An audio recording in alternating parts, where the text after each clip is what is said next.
software. We are the vendor for the new RIDOT oversized overweight permit portal. We have a few other people joining us from ProMiles. We have Jennifer Baldwin, we have Amber Rickenbrode, Jessica Self, as well as Amanda Foster joining us this morning on today's training. And then we also have some RIDOT personnel here as well. Couple of housekeeping things before we get started. As I mentioned, please keep your mics muted for the duration of today's training call. And then second, if you have any questions, we are going to utilize the chat feature. So as you have questions, please go ahead and enter those in the chat. Any questions that can be responded to easily will be responded to in the chat. Any other questions that we need to address collectively, we will address after we cover that specific section of today's training. So once again, as questions come up, please enter those in the chat, and then from there we'll respond accordingly, either in chat or to the full group after that section of training.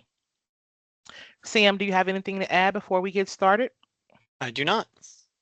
All right. All right, so I am going to start sharing my screen. Sam, please confirm you can see it. We can. All right, thank you. All right, so as a note, we are going to train today from our test environment. So as you notice here on the screen, you know this is a test site. This is not a production website. So you will see things such as these as we continue through today's training. Um, the system is scheduled to go live tomorrow, 7:29 at 10 a.m. Eastern Time. So we're super excited to have you all here with us today and to get this system launched early tomorrow.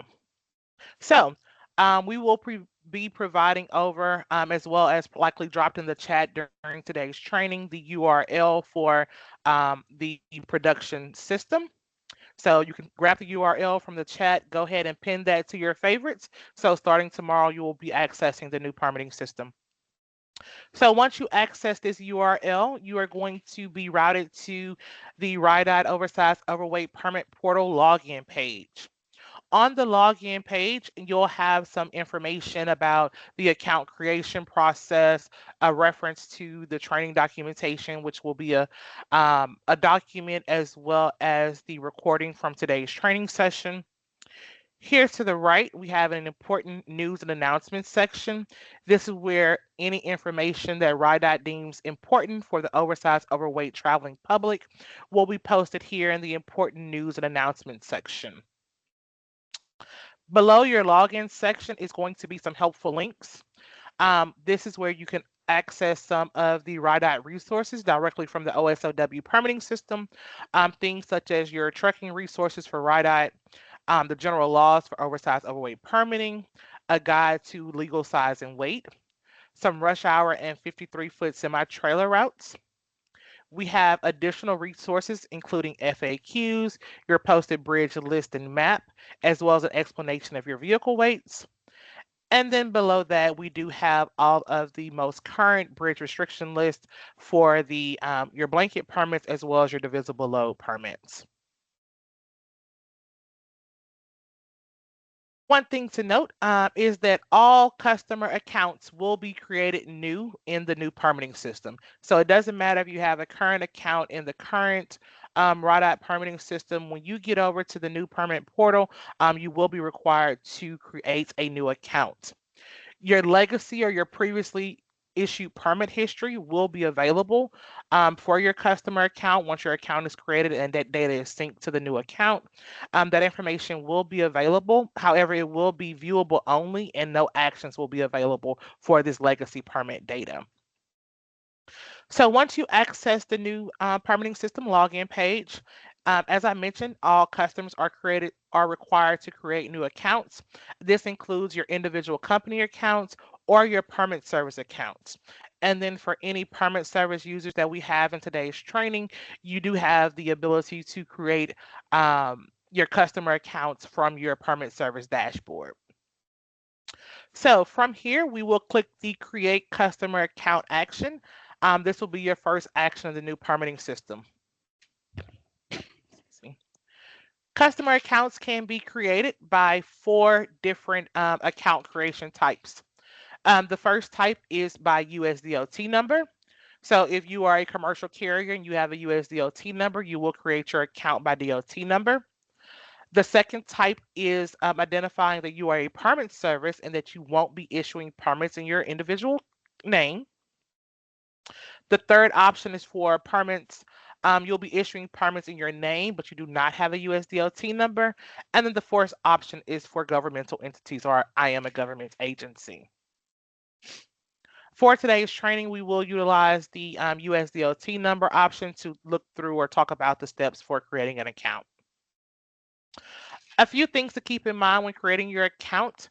The new permitting system does have a connection with the FMCSA or Federal Motor Carrier data.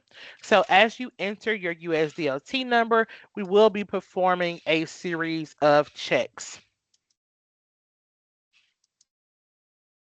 Some of those checks include, as you can see here on the screen, we are checking with the federal data to ensure that your account is currently active, that you do have updated UCR on file with the federal data, as well as any excessive safety violations. So we're also checking that you don't have any excessive safety violations on file with the federal data.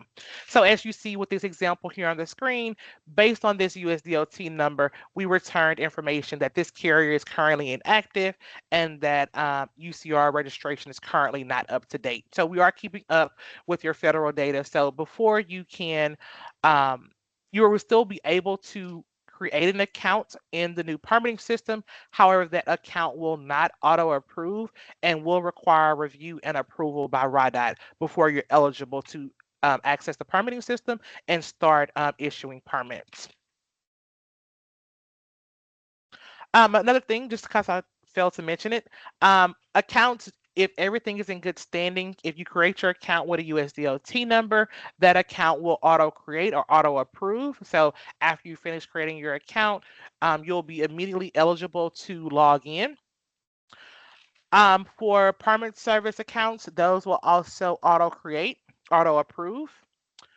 For the non-USDOT number accounts, as well as for the governmental agency accounts, these accounts will require review and approval by RIDOT. So, but you will be notified upon approval or denial of your account request. So we're going to just go ahead and enter.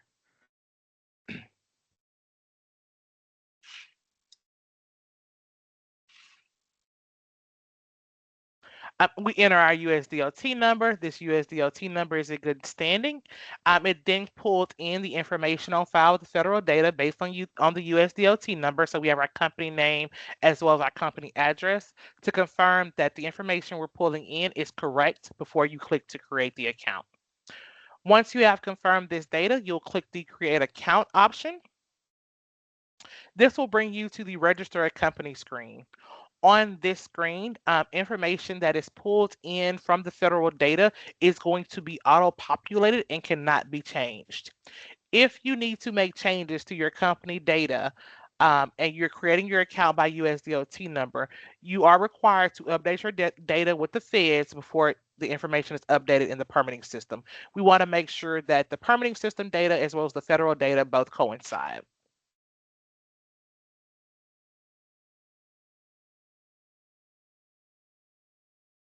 All right, so then the first next thing is going to be your delivery method. Your delivery method is required at the account creation level. And what this means is the method by which you desire to receive your issued permit PDF. So the options for delivery method are email and web download. If you select email, your permits will be emailed to you after they are issued. If you select web download, these permits will be available for download from your company dashboard, which we'll get to in a few minutes. If you select email as your delivery method, your permits will still also be available for web download. So email gives you more flexibility because you get your permit both emailed and available from the web, whereas web download, you can only go pull them from your dashboard. As I mentioned, because this account is being created by USDOT number, my physical address and my mailing address were pulled in and cannot be modified. And then the next information is going to be your user information. This is where you're going to create your initial user for your company account. The initial user created during the account creation process is going to be identified as the supervisor user for the account, and that user will have the ability to add additional users as well as modify any of the company information. So for today's training, we're going to just enter some information here.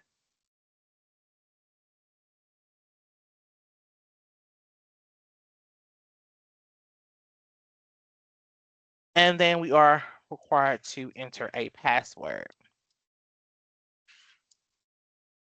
There are some password requirements that as you meet those requirements, you'll see your green check mark. If you fail to meet any of these requirements, you will display a red X that tells you that you need to make some updates. Once you've confirmed all the information for your company account, you'll simply click the Create Company button. And then because this company was in good standing, created by USDOT number, this count was created successfully and was auto approved. And so now I can immediately log into my account. So now we're going to take the customer account that we just previously created, or the user account, excuse me, that we created on the previous screen. And now we are able to log in. So I enter my username and my password as entered when I created the account.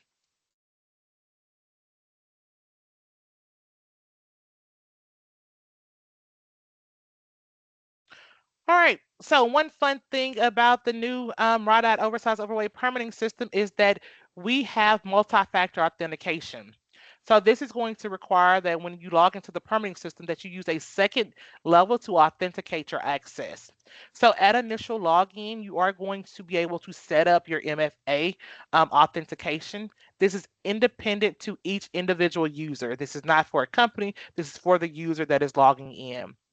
You can set up MFA by SMS text messages or by email.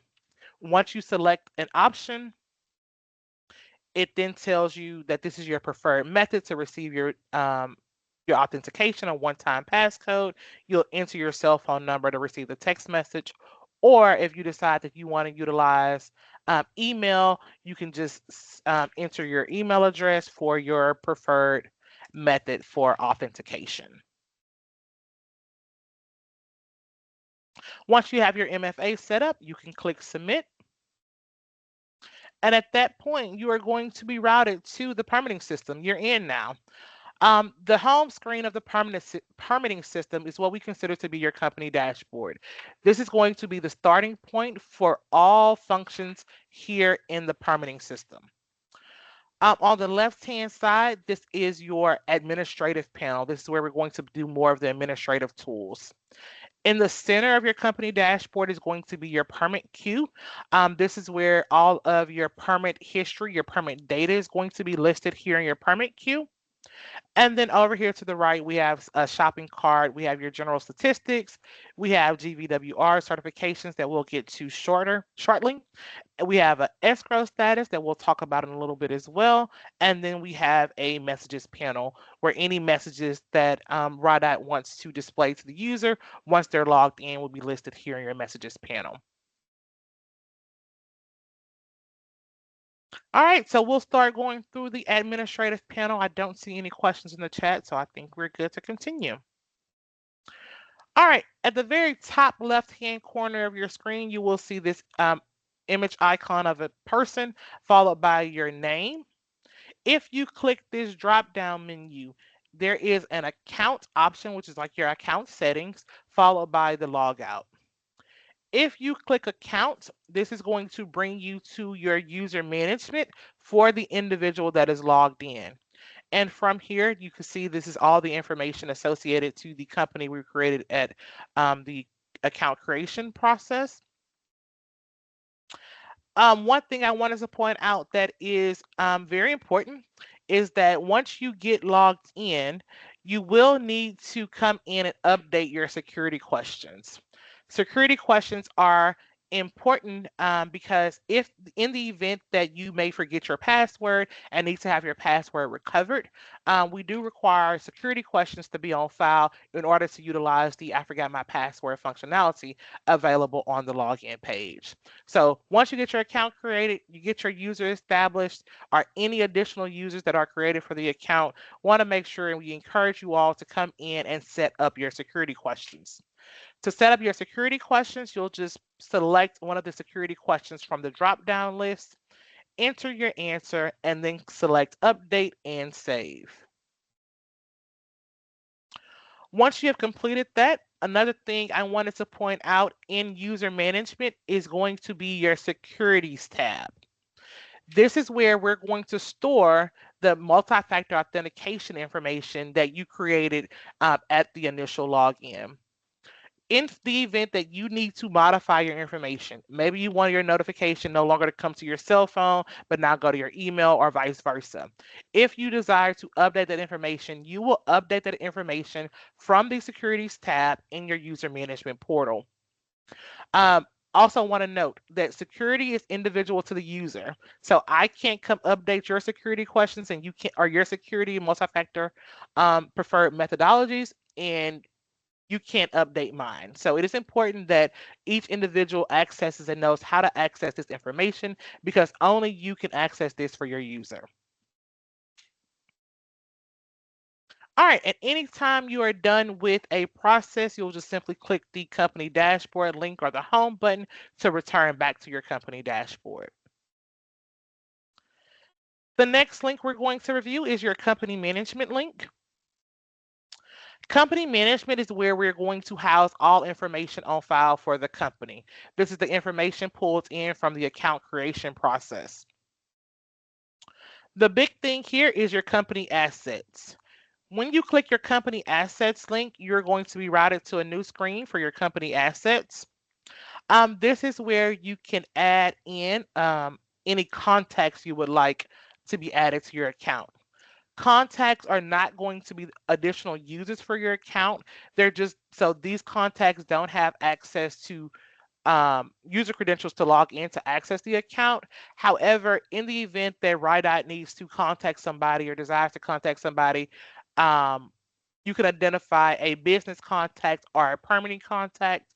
A business contact is more like someone you can contact if there's a financial related issue, and then your permanent contact would be like a supervisor who has all the information for any of the permitting business going on through the permitting system. Contacts are optional, so contacts are not required to be added. The next asset is going to be your addresses. This information, once again, pulls in if you created when at the account creation level. So in the event, obviously, if you created your account by USDOT number, we sync that information back from FMCSA data. But if your account was created by another method and you need to make modifications to either your physical or mailing address, you can make those modifications here. The next section is going to be terminals. Terminals also is an optional field, and this is only relative to or relevant for companies who may do business from multiple different yard locations. So maybe you run your business under a general DOT number, but you have multiple different locations for which you do permits for. So in the event that you have multiple yard locations and you want to keep your permit activity separated in your permitting system account, you can associate your permits based on your terminals or different yard locations. So to add a terminal, you'll just click the create new terminal. You enter your terminal name, any additional information you want added for this terminal, and then during permitting, you can add this location to separate those permits between each location. The next one is the big one. This is going to be your users. We encourage that everyone who is accessing the permitting system for your company has their own individual user. So each person who is accessing and will be ordering permits or even reviewing anything in the system should have their own individual user in the account. So to create additional users, you would click your company management link, then click your company assets, and then come down to your users section and click the create new user. Once you create the new user, you are going to have to enter a first name, a last name, and then their preferred login name, their email address, a phone number, and then select a user type. So as I mentioned during the account creation process that the initial user created for the account is going to be a user type of user. Excuse me, a user type of supervisor. The account can have multiple supervisors or multiple users associated to the account. The difference between these permission levels is that a supervisor can come in and add additional users, make modifications to the users, make modifications to the customer account, whereas a user type of user only has the ability to make modifications to their own user information and cannot make any modifications to the account data. And once again, multiple users or multiple supervisors can be associated to an account. If you have created terminals on your previous screen through your terminals, you can also assign users to your specific yard locations. The start date is going to default to today's date, the date at which the user is being created. This is just saying the date that the user can access the system. The has end date is defaulted to toggled off. Has end date means that at a certain date, as entered in the end date field, this particular user would no longer be able to log into the system. So let's say you have a temporary employee or you have a contract employee who's only here for the summer, only here for 6 months, and you know that, hey, as of December 31st of this year, this employee is no longer going to be employed by the company. So instead of remembering on December 31st in the midst of your holiday season, you can go ahead and toggle on the has end date, enter or select the end date from the calendar, and then at that point, at midnight of December 31st, this user will no longer have access to your company account. Um, if you have an employee that gets terminated or quits or is no longer with the company for any other reason outside of a predetermined end date, you have the option. You can come in and set an end date for whatever day their termination or is, or you can toggle them to deactive. So if you toggle this out, this toggle off, it then reads that the account has been deactivated. So this means that the user can no longer access the system. So we have two methods for deactivating user accounts here in the permitting system.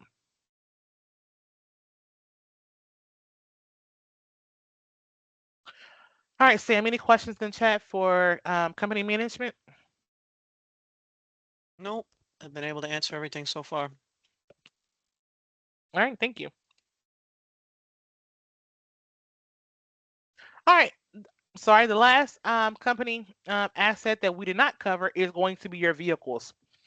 One of the good things about the new permitting system is that we are going to be able to store your vehicles within the system.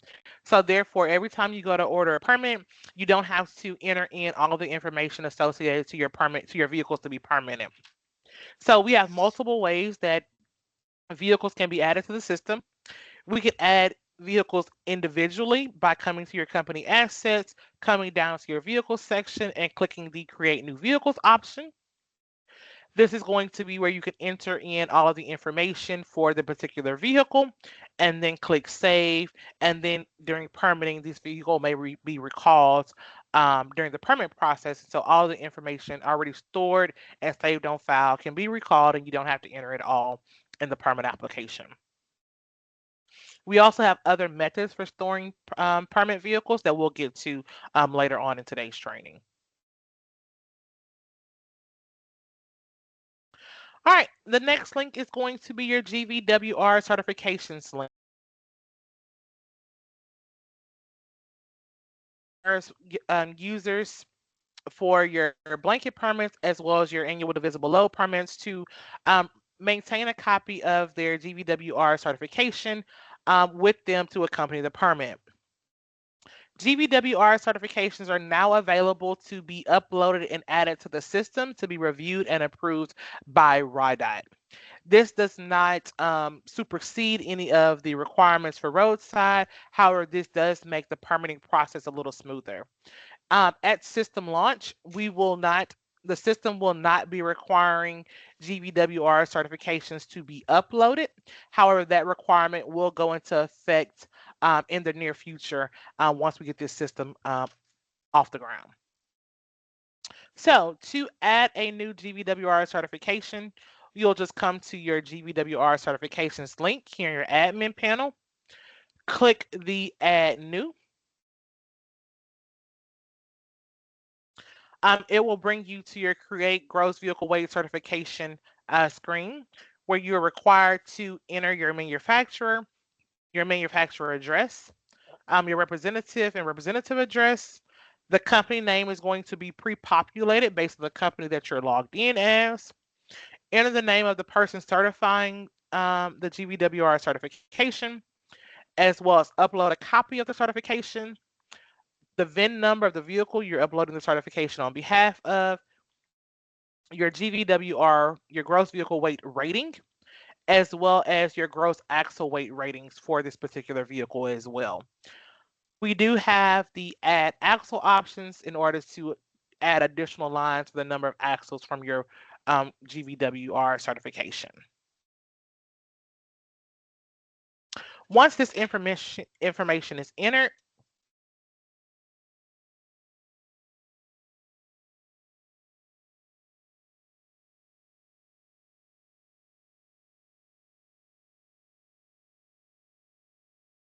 choose a file from your workstation, enter a VIN number and my GVW.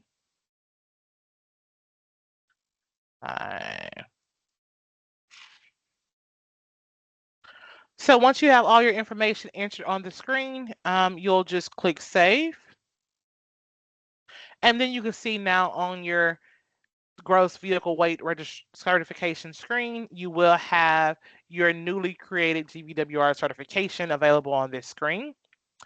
If this certification has been approved or denied, you will see an icon or a check mark in the appropriate column to identify that the record has been approved and or denied. We also have several search filters. So it defaults to all certifications. So when you get to the screen, it's going to be all of the certifications that have been added to the system, whether approved, denied, or pending.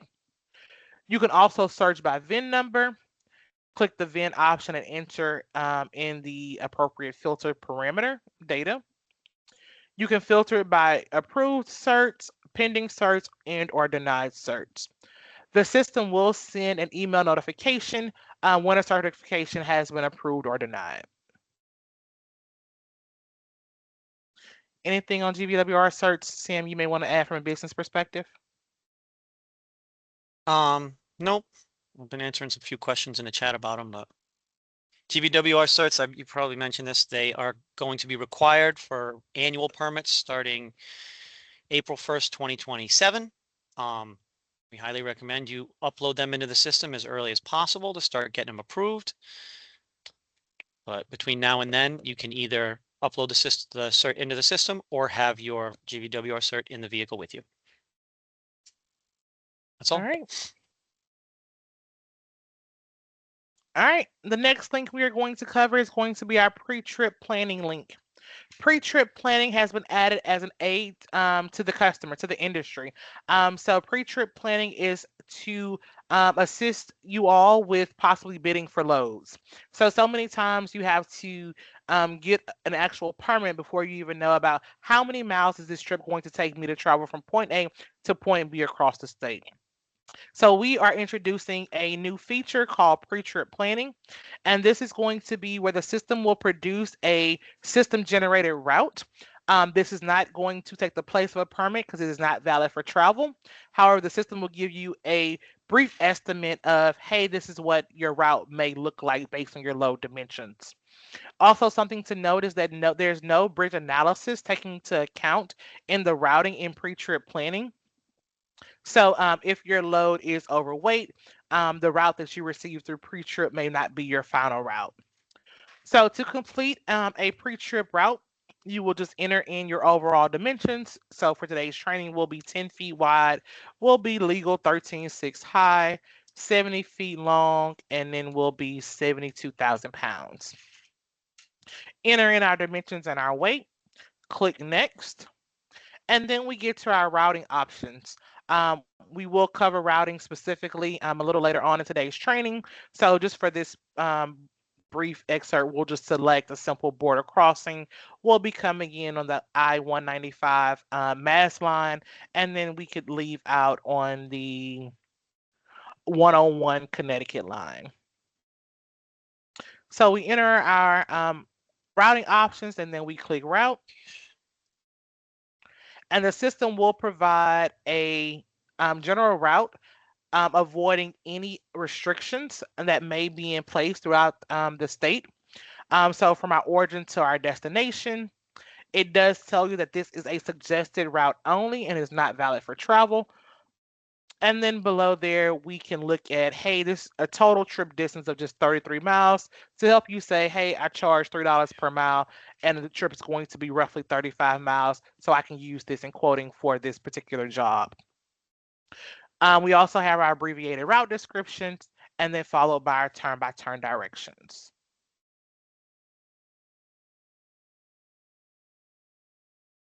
All right, the next link is going to be our reports link. There are two reports available in the system, and we'll get to the first one in a little bit for our escrow report. And then there's our customer reconciliation report. This report is going to just provide information or data to help internally you all reconcile against your bookkeeping to say, hey, these are all the permits and all the permit activity that we did for a set duration of time. The next link is going to be our route surveys link. Route surveys are going to be required for all loads that are equal to or greater than 14 feet high. Loads that are between 13.7 and 13.11 may optionally be required to produce a route survey or complete a route survey based on RIDOT review. The system is going to generate a route survey form, a route survey document for you all to take to your third party route surveying company to have completed and signed off. Once that document has been signed off on, you will then come back to the permitting system, upload the completed documentation to your route surveys link, and then RIDOT will review the uploaded documentation and approve or deny it based on what has been uploaded. The next link is our shopping cart link. Um, The new permit portal will allow you to pay for permits in a batch, meaning you don't have to pay for one permit at a time. You can pay for 5, 10 permits, however many permits you're doing, maybe for the day, or maybe you're doing your permits in advance and you want to get all your permits for next week ordered on Thursday or Friday of the week before.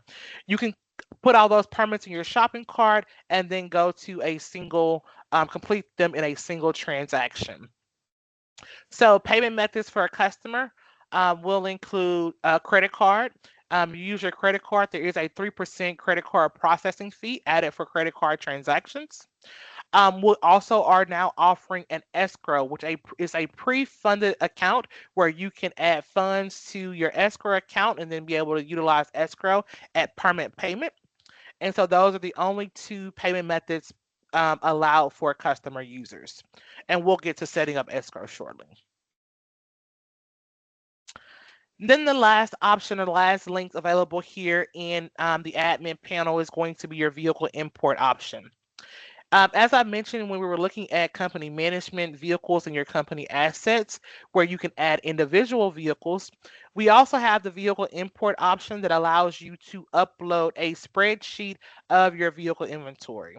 So most companies already have all of their vehicles for their fleet, whether it's the trucks, your trailers, your tractors, your self-propelled, your cranes, whatever that is, you may already have identified in the spreadsheet. So instead of entering them all one by one, you can come to your vehicle import link and then upload the entire spreadsheet to the system, which will then record that information and save it back to your vehicle section, the what we saw in company assets. Couple of things to note in your spreadsheet. The following information is going to be needed in distinct columns for the system to be able to interpret the data in your spreadsheet.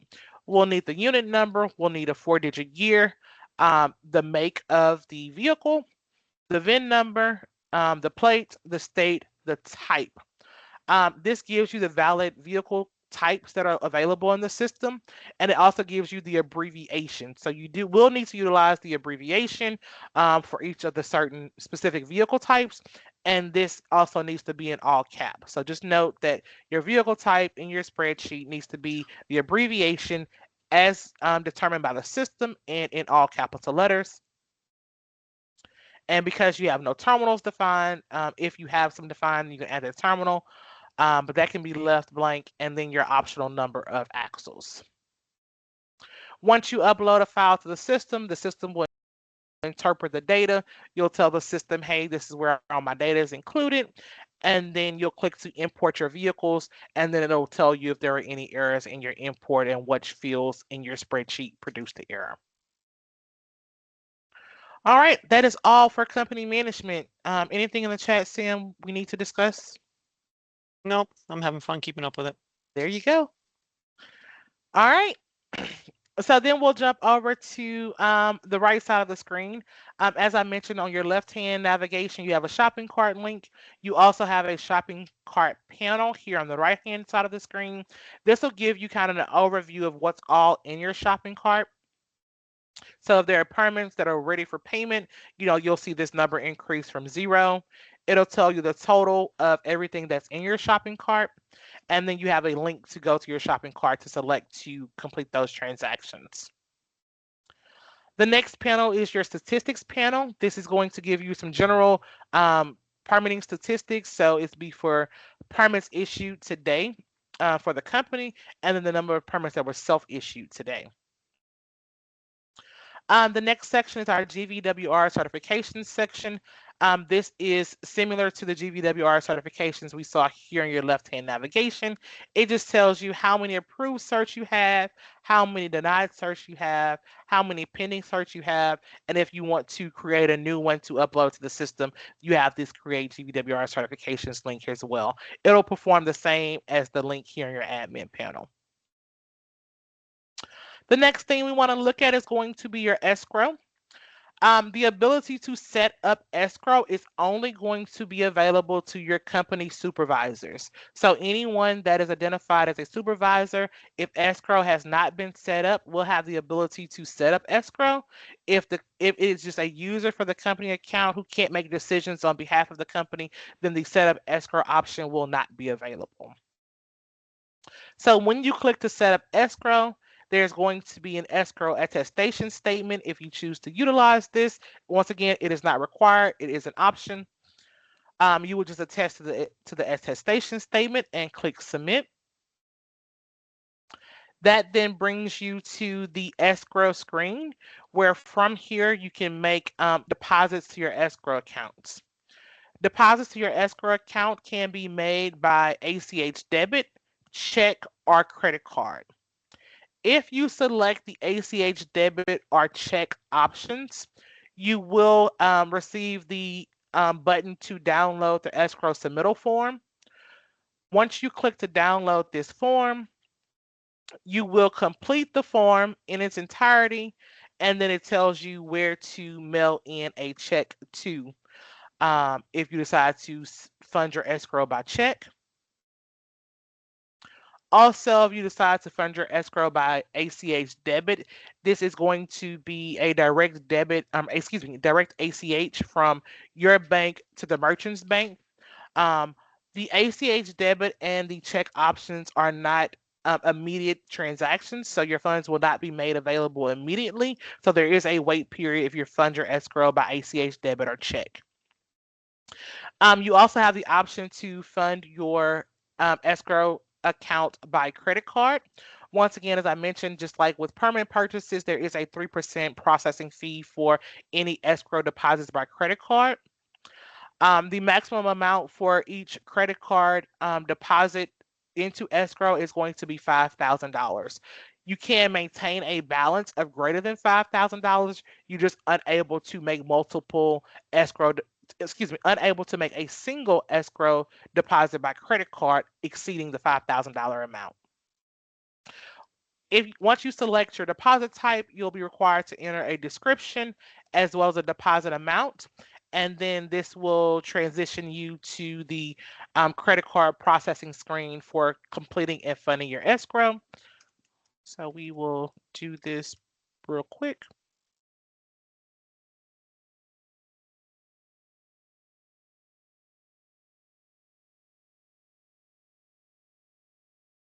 Oh, so we will go ahead and put, let's do $1,500 in our escrow. And then we click submit, telling me I'm being redirected to the credit card processor. I will stop sharing just to enter credit card information pretty briefly.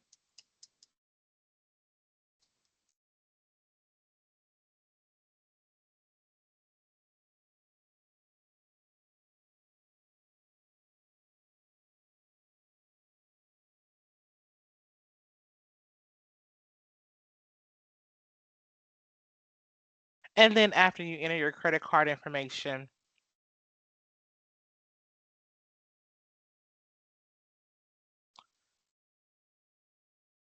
you'll be routed back to the permitting system to finalize your deposit. Once your deposit has been finalized, you will receive a success message to ensure that your deposit has been made. And then from there, you will see your funds available in your escrow account. And then ultimately, if escrow has been set up here on your dashboard, you will see that this has changed from setting up an escrow account to now your current escrow balance. Once again, all users will be available. All users can see the escrow balance. However, only a supervisor user is going to be able to set up the escrow account initially and fund the escrow moving forward. Anything else before we jump into permit order? Okay. Natasha, I got one question from before that you might have a better answer than I did. Okay. Someone asked if they have multiple DOT numbers, will they have to set up multiple users? And I guess that's basically like, do they use a permit company account or do they just set up two different users as two different companies? So It's if pretty you're far up order the chat, but the question okay. was, if we have multiple DOT numbers, will we need multiple logins? Yes. So if you're ordering permits from multiple companies, each individual company will need an account in the system. So you will need multiple separate users for each company account. What if it was set up as a permit company account? Like yeah, permit company. And could they have one user that could access both companies? So if you are set up as a permit service, Permit then service. at that point, a single user can order permits for multiple companies, Okay. but not as the individual just ordering permits for individual companies. Right. Thank you. All right, no problem. All right, so now we'll move into the meat of this new system with the permit order process.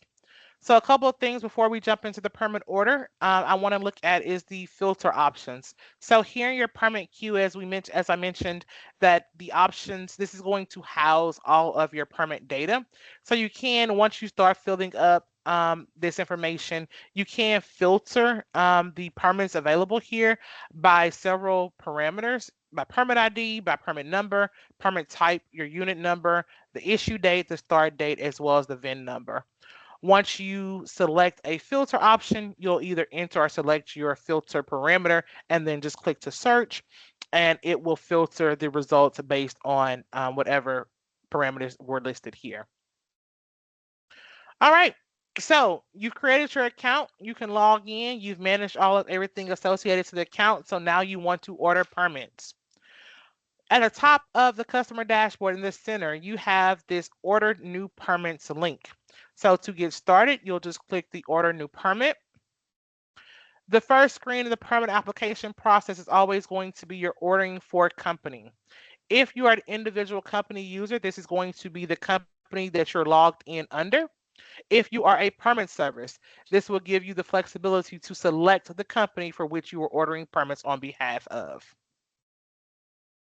Once you confirm the company is correct, you'll just click next. The system performs several validations. So if you notice when we click next, there a screen pops up says it was validating IRP information. So as we validated in the account creation process, we're also validating in the permit order level. So once again, if between account creation and you ordering your permits, if you have now an excessive amount of safety violations, if your UCR is now out of date, or if you have now been inactive with your DOT number, you will not be eligible to receive a permit. All right, the next screen is going to be your contact information screen. This information is going to pull based on the information on file for the customer logged in. Your primary delivery method is going to default to the delivery method selected at the account creation level or updated in your company management. This can be changed on a permit by permit basis. So in the event that now you want to receive this permit by email, you can select your primary delivery method from web download to email or vice versa. At the permit order level, we also have an additional delivery method. This is going to be like a secondary delivery method. So maybe the example is that someone in your office is ordering the permits, but you want to ensure that your permit makes it to the driver in the vehicle, in the truck. So you can select a delivery method. Maybe you want to email it to the driver and email it to yourself. So you can select email for your primary and email as your delivery, send it to your company email, to your office email here, and then send it to the driver in the truck for the additional delivery method. The additional delivery method is an optional field and does not have to be selected, but if needed, you can send the issue permit to two different options. Company reference is an optional field.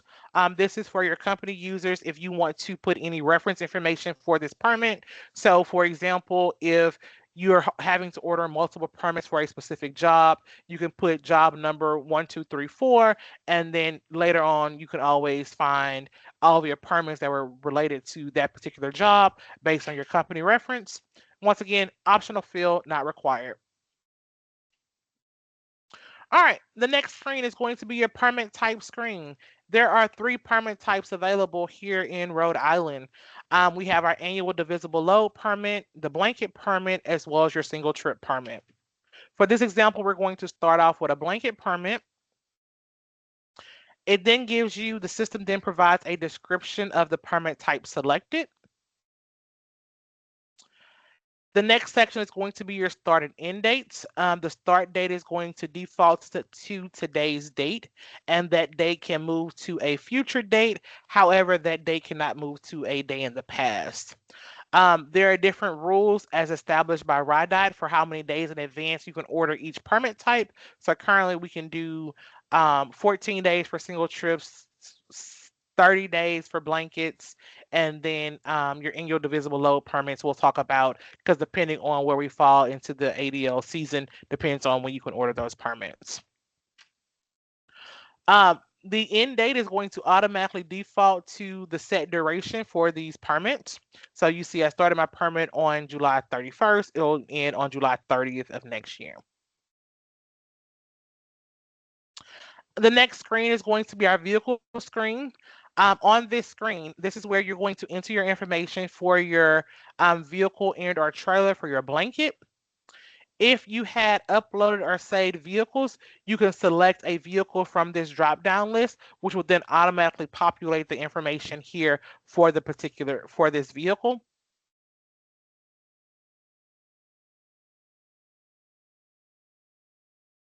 And then for your blanket permit, there can only be one blanket permit per company. You will add all of your vehicles for this blanket to be permitted under the blanket permit in a single permit application. All vehicles added to your blanket permit must be registered to the company that is ordering the permit, or the permit is ordered on behalf of. To add additional vehicles to this permit, you'll just click the Add Vehicle button, and then at that point, you can add in however many single units, tractors, trailers, or semi-trailers, tag-alongs to the permit, to the blanket permit. We'll talk about this towards the end of the training. And you also, RIDOT has allowed the ability to make modifications to your permits through the system through an amend process. So we'll look at being able to add and remove vehicles from your blanket permit towards the end of today's training session. The next screen is going to be your GVWR certification screen. On this screen, once again, as Sam mentioned, this is going to be optional until April of 2027. So you're not required to enter any information at this screen at this time. However, just like we did from the GVWR certifications link, you can also create your record from the permit application process for your ADLs and your blankets. And pull that information to the state for their review. However, while no information is required for the certification itself, you will be required to check the attestation statement, just saying that um, until your certifications are approved by RIDOT through the portal, all certifications must be readily available in the vehicle for the permit to be valid, and you must attest to that statement. Once you've completed this screen, we'll click Next. The next screen is your load detail screen. This is going to be a bunch of pre-populated information. So no changes made here. You can just review what's already preset for this permit type. The next screen is going to be your permit conditions. Permit conditions are going to be predefined for the load that is being permitted. So everything here will be applicable to your specific permit. And then the final screen is going to be your permit summary screen. The summary screen is just going to be a recap of all of the information, all of the data that was entered in the permit application. So this is your final chance to review all information prior to submitting your permit. And then at the very bottom of the summary screen is a customer attestation statement that you must attest to before submitting a permit. And once you're done, you can click submit, and this permit goes to your shopping cart and is immediately ready for payment at this time. I did want to note that at system launch, so at minimum tomorrow, there will be no permits that will self-issue on the day of launch. Our goal is to quickly add self-issue, especially for our annual permits. Very soon after system launch, we'll be adding in or turning on the ability to self-issue permits. And then for your single trip permits, once decided, the current self-issue parameters will be 10 feet wide, 13.6 high, 80 feet long, and legal weight. But there are goals to increase those self-issue parameters in the near future as well. So once you have your permit in your shopping cart, you can either choose to return back to your dashboard and continue to order additional permits, or now you're done, or you can select to pay for permits now, which then brings you to the process to go ahead and complete the payment for the permit that was just created. So we're just going to pay for our permits using our escrow that we previously funded. Click to process payment, and now our permit is immediately successfully issued. And then just to view our permit PDF, this is the current layout of the PDF.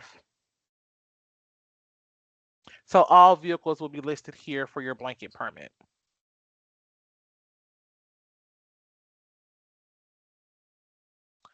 Any questions in the chat, or Sam, anything you want to add for the blanket permit order? Not at this time, nope. Okay. All right, the next permit that we want to look at is going to be your annual divisible load. So we'll get through the first screens, as those screens are same based on that we reviewed previously for the blanket. And so this time we will select the annual divisible load permit. Once again, your annual divisible load permits are good from April 1st to March 31st of the next year. If your permit is being ordered after April 1st, then the start date will default to today's date, and then but will still end on March 31st of the next year.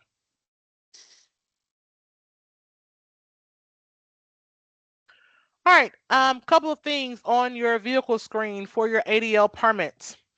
If you are ordering a permit for a Rhode Island plated vehicle that is for your annual divisible loads, if you are Rhode Island plated, the system will populate an additional field to enter your plate type, as well as a way for you to query one of the internal rim system. This is going to return your registered weight as well as the VIN and year for the permit that is being queried. If you are not Rhode Island plated, the system is also going to ensure that you have an active registration on file for the plates and state as entered before you're allowed to proceed in the ADL permit process.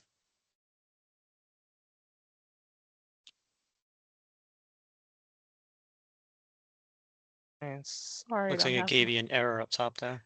yeah, no validation found. I'm trying to Oh, grab my correct and just so data. everyone's aware, the Rhode Island check, what it's doing is it's checking the vehicle plate and plate type and providing us the registered weight and the registration active status. The registered weight is basically there to help reduce errors so that people are not getting permits for any power unit, a tractor, or a single unit higher than their registered weight, which is a requirement for in-state Rhode Island registered vehicles.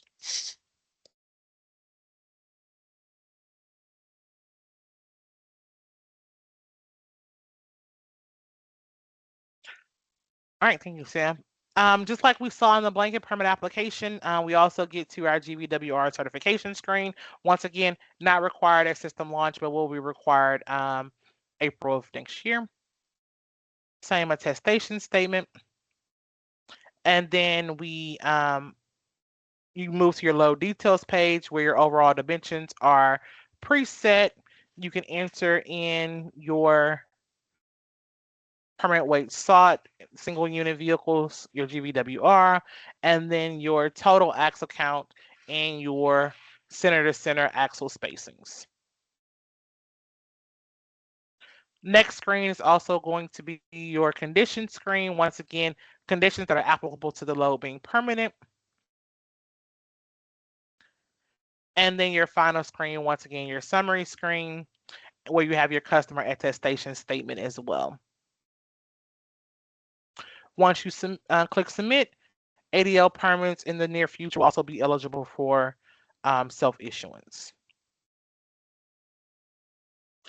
All right, and then the last permit type that we're going to look at is going to be your single trip permit.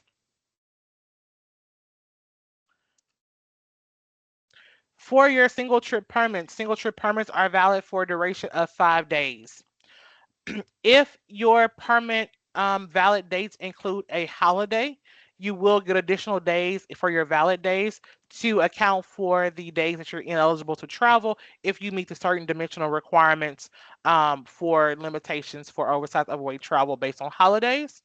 You will also not be eligible to start a permit on a holiday that we have defined where there is oversized overweight permit travel restrictions. The next section is going to be time of travel. This is new for some of our systems, so if you're familiar with the ProMile system, may not have seen this before. Time of travel. This is where you're going to indicate the time that you plan on traveling. So whether it's days or nights or weekends or any combination thereof, you are required to select one any combination or all three of these options if you'll be moving in all days, nights, and weekends. And the reason for this is that this will help determine how restrictions impact the permanent route.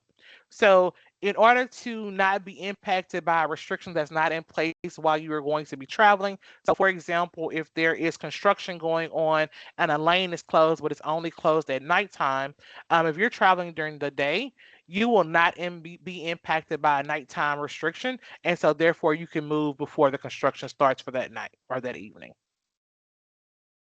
Once again, one or a combination or all of the travel times can be selected during the permit order process. All right, the next screen is once again going to be your vehicle information screen. If information is already stored, you can just pull this information from your inventory, or you can select the information or enter the information independently on the vehicle screen. If you are a combination vehicle, you will be required to enter your trailer information. If you are a crane or single unit, no trailer, obviously.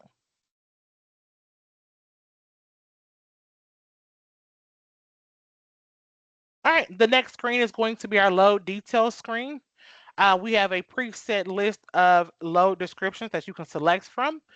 If you select, some of these load descriptions do require additional text. So for example, if you select that you are moving construction equipment, it is going to require that you enter the make and the model of the construction equipment being moved.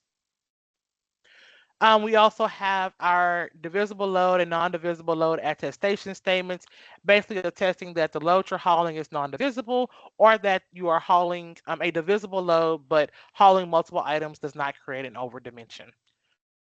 You are required to enter one of these attestation statements. Natasha, I'm just going to interject quick. No So problem. on the load descriptions, that is something new that some of the permit companies might want to start collecting that information. Make and model of construction equipment. There's a couple other ones in there, and on the previous screen, which she was talking about, the day, night, and weekend travel is new. So something else to think about collecting in the application process. That's it. All right, thank you, Sam. All right, the next thing is going to be your overall dimensions. This is going to be where you enter the dimensions of the vehicle and the load. So just for example, we will be 11 feet wide, will be 13.6 high, an overall length of 68 feet with no overhangs. And then we are required to say if we are either legal weight or if we are overweight based on the RIDOT general law here. If you select that yes, you are legal weight, your axle count is going to be pre-populated based on the number of axles entered on your vehicle's page. So this would be your number of axles for your power unit, or a combination of your axle count for your power unit plus your trailing unit. This data cannot be changed on this screen. In order to update this, you have to change it on your vehicle's page, and then this information will automatically update. Also, like I said, then you would enter your GVW. There are some checks in place to ensure that the information entered for your AX account, that the GVW doesn't exceed the allowable weight per your axle count. Yeah. And so when this says, are you legal weight for Rhode Island general law, this doesn't just mean you're under 80,000. It means every axle is under 22,400, every tandem is under 36,000, and gross weight is under federal formula weight.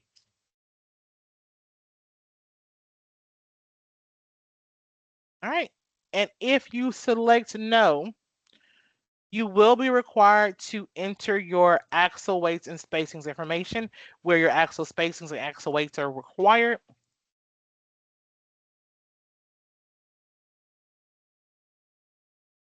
The system will determine your total weight based on a summation of your axle weights, and then determine your total spacing based on a summation of your spacings as entered.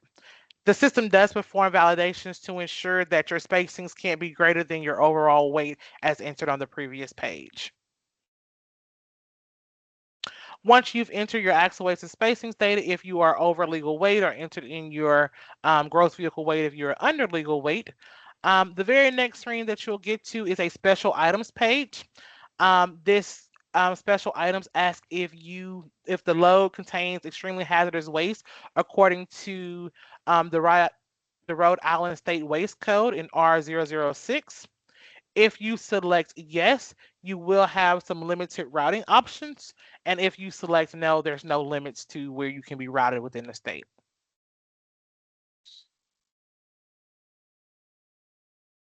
And then the next screen is going to be our route page. Sam, anything from the permit order before we get to the routing? Nope. All right, so we're going to turn it over to our GIS team. So Jessica, feel free to start sharing. Natasha, I just got a quick thing. Maybe you want to share. Yeah, can If you the place any questions in the chat, please? oh, okay. Thank you. All right, Jess. Okay, just give me one moment and I will start sharing my screen. Thank This you. one.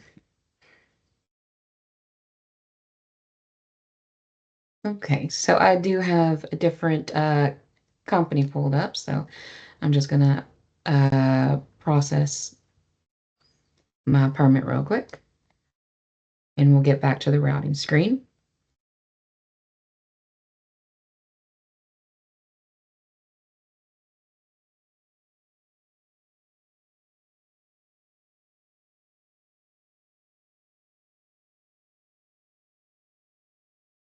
All right, so this is what the routing screen will look like if you're starting a fresh, brand new permit.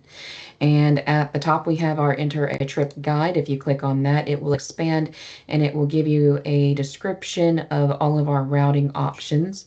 So if you ever need a reminder, that is there for you. You don't have to go find this portion of the video uh, in the training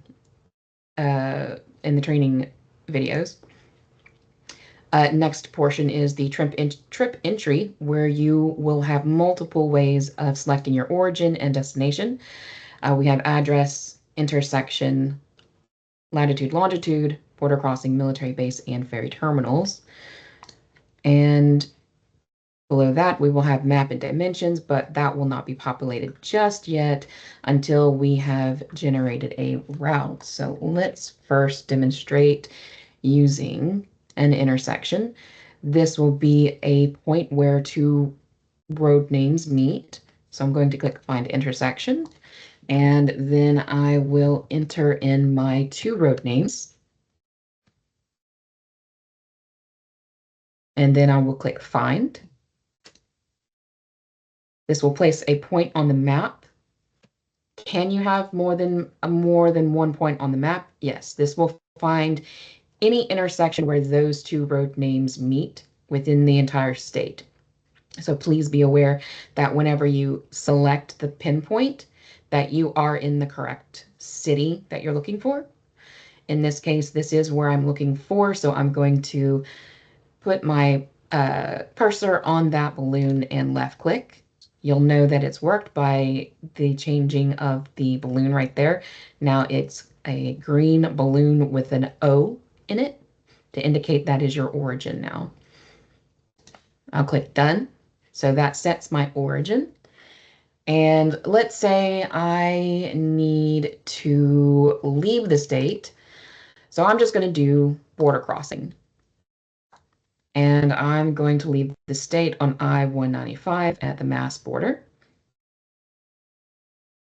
Now that is my destination that I want to go to. So I'll go ahead and click route. And right now what the system is doing, it is looking for the safest, most practical route for you to take to get to that border. So this is what that will look like. And you'll notice that there's a lot of colors on the map. If that's creating some difficulty for you, you can turn off those layers in the top right-hand corner so that all you will see is your origin balloon, your destination balloon, and your route line. Now let's say that Massachusetts isn't your ultimate goal. It's not your ultimate destination. You can come up here, click trip entry to expand the trip entry pane again, and you can click add split trip. This will allow you to add another origin where you can re-enter the state. So let's say I need to re-enter the state at 24. And my ultimate destination is actually going to be in the Navy base, but I only have an address. So here I'm going to put in my address for where I'm going. And then I'm going to click route.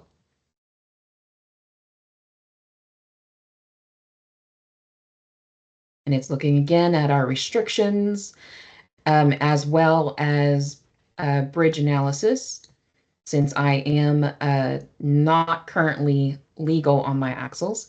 So here's the second portion of our route, and you'll notice it's a different color.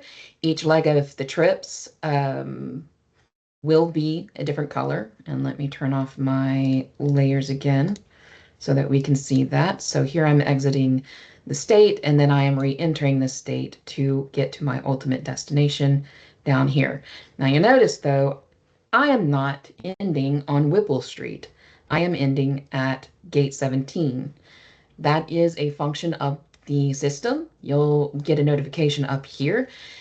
If your destination or origin lies within the Newport Naval Station base, your trip entry, your destination or origin, will automatically be changed to start or end at gate 17. So just be aware that that is by design, and I just didn't want y'all to be surprised about that. Now, if this is a trip that you take often, you do have the option to save this trip. Just click Save Trip, and a drop-down will appear where you can enter a name. You can name it whatever you want. Click Save, and the next time that you try to run this trip, if you come up here and click the You may load a save trip link, it will be an option in this dropdown, which it's not right now. I would need to leave the page and return for it to show up here since I just added it. But it would be available the next time I ran this route. The other routing options that we have are via points. If you click the Add Via Point option, you will have the option to add road highway names to route by, or by selecting points on the map. The highways, you will enter in specific formatting, I-95, US-6, or I-5 as an example. Just be aware that this will mostly only work for highway names. It is not necessarily designed to route you off system in the middle of the route with local road names. But you would enter your highway names here separated by a comma, and that will adjust your route. The other option is the Find on Map, which is honestly my preferred go-to. But if you select that and click the Find on Map link, it will give you the option of selecting a point to send your route on. So let me turn on the restriction layer again so that I don't accidentally put a via point on a restricted road, which are indicated by the red highlights. You'll notice that we also have green highlights. This is what we call the on system. You are not limited to traveling only on those roads. However, those are the roads that RIDOT allows permitting on. You can still travel on local roads, but you will need local authority. You will need to get whatever approvals from local authorities to travel on those roads. So let's say I want to travel on Mineral Spring Avenue. I will click the Select Radio button above the map, zoom in, and then left click on that road. It will add a balloon, a blue balloon with a 1. That's the first point that my route will route through. And I can also add an additional one here. I'll just left click on the map again, and it will add another balloon with a 2. This indicates the order of travel that you will be traveling through those via points. If you need to add one that's prior to balloon 1, you will simply click this drop down above the map and change your option to be between origin and first via. zoom in to where you need to select, and then left click on the road. And you'll notice now that the balloon that I just added is a 1, and then the next one is a 2, and then the next one will be a 3. So once I'm done with that, I'll click done. I can add separate via points to the split trip, but I'm going to leave that for now.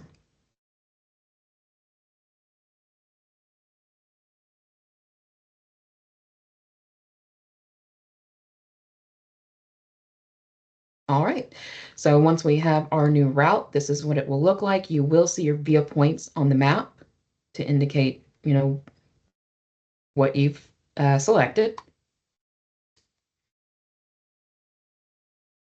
You'll also see places where you have a do not cross sign. This indicates that there was a bridge that failed analysis for that particular load, and that is why you were not routed on that road.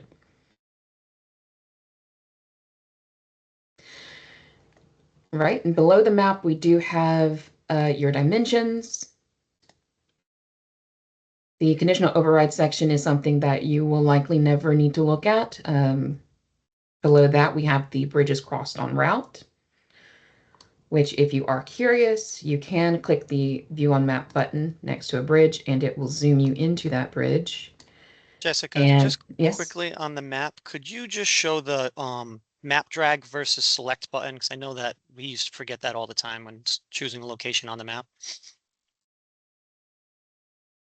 Just to make sure that you click select, or else you won't be able to choose a location on the map, basically. yes, sure. So whenever anytime that you click find on map, the find on map link, whether it's choosing a via point or choosing a lat long for the origin destination, and actually let me go ahead and demonstrate it that way. So say you're selecting a lat long for your destination, you'll click find. It will open up it's a map, but it's a different mode. Whenever you see drag map and select, you are in a map in which you can select a point on the map. Let's see, this is for the destination. So if you have drag map selected here, you will be able to drag the map using the left mouse button. You just hold down the left mouse button and move it down, and it will drag the map for you. Now, if you click select, you are no longer, well, you can still drag the map, but there is a possibility that you might do a short click and accidentally select a destination. But that is usually just a quick click of the left mouse button that will select your point. That will set a point on the map. I just wanted to make sure it was mentioned that it does default to drag map. So if you try and Yes. select a location without clicking select, it won't allow you to. And Yes, I if you fall for that all the time. yeah, if you don't see a balloon appear, you haven't selected anything. So just double check that you selected the select radio button and try again. And Thank you. wherever you click last is where your point will be moved to. So I'm done there. Click route again so we get our route back. And I don't know if that new destination is going to give me a route or not. Okay, yeah, it did. Great. So here is our new destination here on Marshall Lane. Okay, so below the bridges crossed en route, we have the driving directions. It will list your first origin and your last destination. So if you have multiple trips, it's not going to list every single origin. It's not going to list every single destination. It's going to list the origin of the very first leg and the destination of the very last leg. So there will be instances, for some people anyway, for some companies, where your origin and destination are the same. I know that there are some where that is the case, where they start out at one address and then they end the day going back to that same address. Below that is the trip distance and the route description. The route description is the same as what you see in the turn-by-turns. It's just a more abbreviated version. And you'll notice that we have leg 1 here, and then we have the route description for leg 2 right below it. And last thing on the map, below the map, is the turn-by-turn directions. This is a more detailed version of your directions. You'll notice that we have a miles column. This is to indicate how long you will be traveling on this specific road. The distance column is the accumulated mileage of the total route. And here we have our second trip turn-by-turn directions here. Let's see.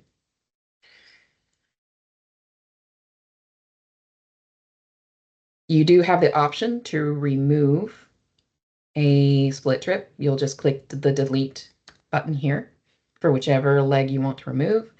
You will have to reroute anytime you make an adjustment to any portion of your trip, your origin, via point, your destination, removing a split trip, or adding a split trip, you will have to reroute. Let's see. You can also add a return trip. This will basically just copy your current leg and reverse it. So it will appear, you'll have your I-195 as your origin, and then you'll have your intersection as your destination. And then, of course, your via points will be there as well. They'll just be in reverse. That's one thing that is a little bit tricky. If you have added via points and you have placed your via point on a one-way road, just know that your return trip will still try and route to that via point.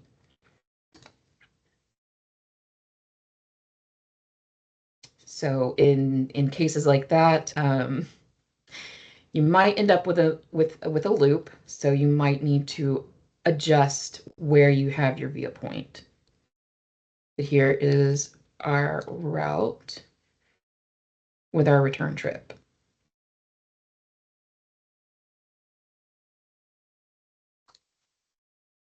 And just like split trips, return trips can just be deleted if they're not needed. And of course, you'll have to reroute.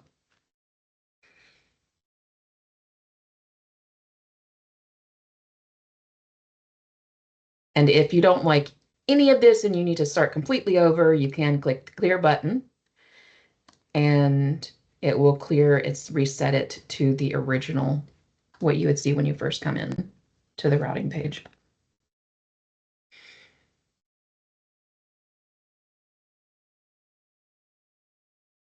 Do we have any questions, or is there anything else you wanted to go over on the routing page, Sam? No, I think I'm good. You showed kind of how to go out of the state and back in with the split trip option. That's pretty heavily used, but you touched on that, so. Okay. All right, thank you so much, Jess. We are down to the wire, down to the last few minutes. Couple things I wanted to mention about the single trip permits. We have integrated the new permitting system with Turnpike and Bridge Authority Travel. So if you traverse any bridges that are owned by Turnpike and Bridge Authority and permanent, then that review and approval will happen all in a one-stop shop for in the oversized overweight permit portal. And you will get charged appropriately the turnpike fees, which doesn't negate the requirement for contacting them an hour before your crossing, but all those conditions will be populated on the permit itself. But for RIPBA travel, for single trip permits that include state travel, you will be able to permit those through the permitting portal. In the future, we'll be putting in the annual RIPBA permits as well as the single trip RIPBA only single crossing permits, but will not be available at system launch. All right, the very last thing I wanted to talk about is the amend option. So once a permit has been issued, customers do have the ability, within limitations, to make modifications to the permit itself. For your blanket permit, if you need to make updates to your vehicles that are associated to your blanket permit, so either adding or removing additional vehicles to your blanket permit, you will access that from the More Options action here on the dashboard for maintained vehicles. It will open up the permit application for you to make modifications to your vehicles. Um, any information that cannot be modified will be grayed out and disabled, so you can't make modifications. Same conceptual idea for your single trip permits as well as your ADL permits. The transfer process for ADLs will be managed outside of the system as far as being able to provide the documentation to RIDOT to support the transfer process at system launch, and also your super load analysis form for any loads that are greater than 200,000 pounds that require your super load analysis form.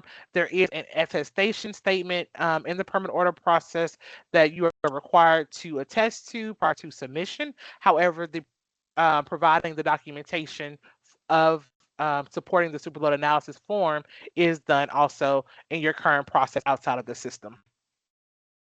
The last thing I wanted to point out is the from your dashboard. Once permits are available in your dashboard, we do have a couple of options for viewing your permit details as well as copy permit.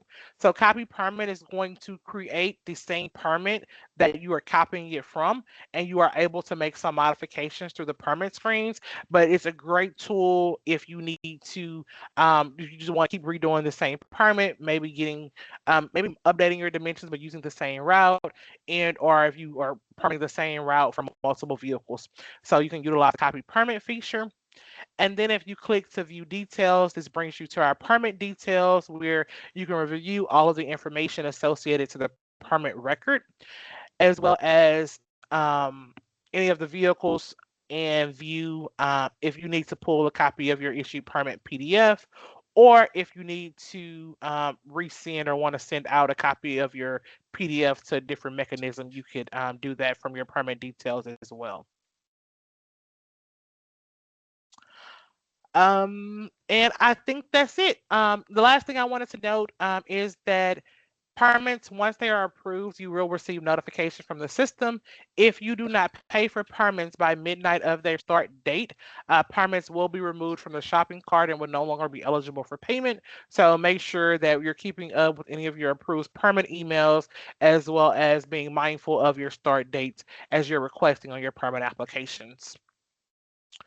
So that concludes today's customer training. Um, Sam, any questions in the chat? I'm still answering a few, but doing all right.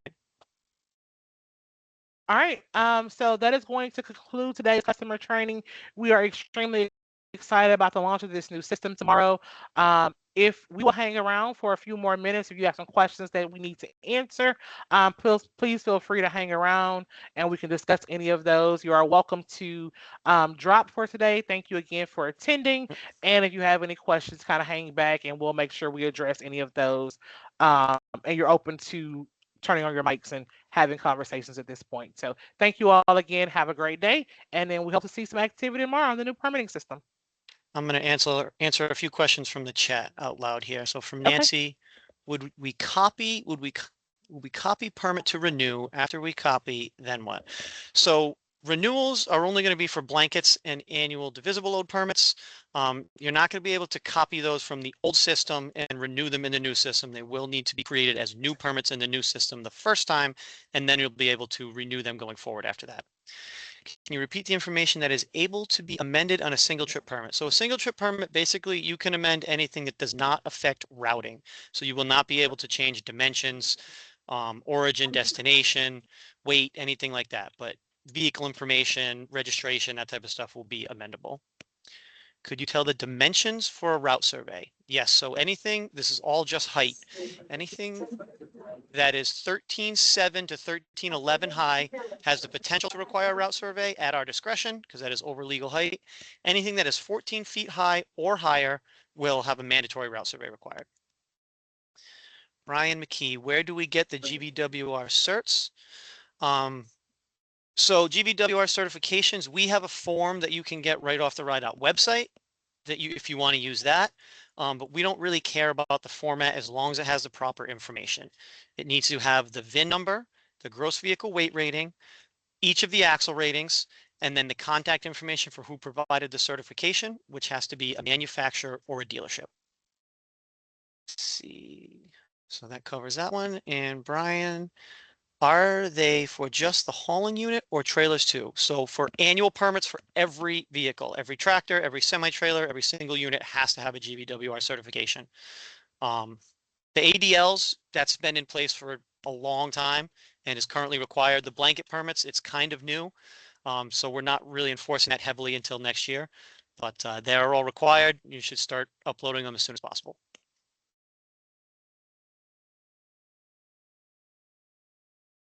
Anyone have any other questions?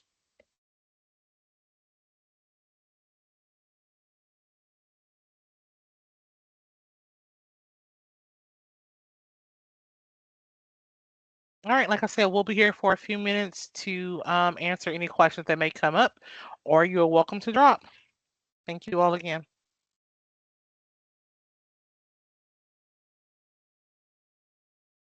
Single trips do not need gross vehicle weight rating certifications, just annuals. I believe the user guide PDFs will be, I think they're going to be emailed out to people who signed up for the trainings, as well as it will be available on the homepage of the production website. You say, how do you know weight limits on bridges? Are you saying you or us? Because there's posted bridges that are restricted for certain legal weight vehicles. And those have signs out in the field. And then there's weight capacities for every bridge based on the analysis we do internally. And the system does the analysis of that based on our information internally and routes around them based on the weight of your vehicle. But if you have more to that, let me know. Do I understand that with the new portal, ADLs will be transferred over for renewal? However, we need certifications to renew. That is not correct, Michael. The ADLs will be available from the old system to view and I believe print, but they will not be able to be renewed. You will have to create them as new permits in the new system. And the certifications will be required for renewal next March, April.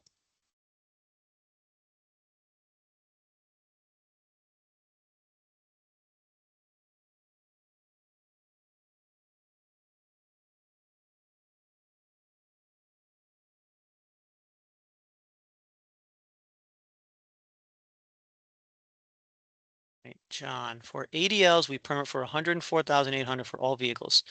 Is this going to be a split method to equal up to 104.8? Or does each piece need to still be at the maximum weight requested each truck? Nope, so we are not changing anything related to permit limits, how permitting is done. It's just a new system for issuing the permits. Each tractor, each semi-trailer, if you want 104,800, has to be permitted for 104,800. We are not switching to the Massachusetts methods.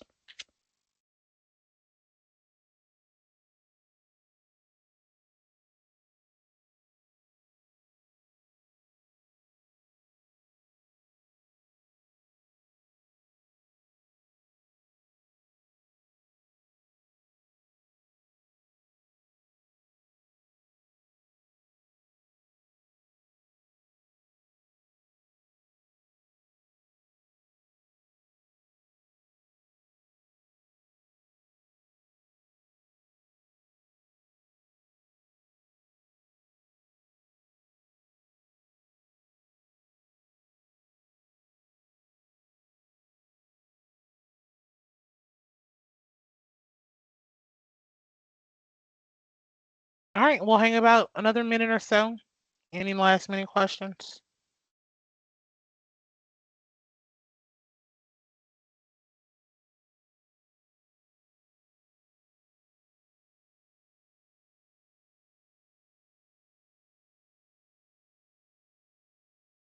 All right, Sam, you good? Yeah, I'm good. Thank you, Natasha. You did an excellent job. All right, thank you. You all have a great day. All right, take care. Thanks.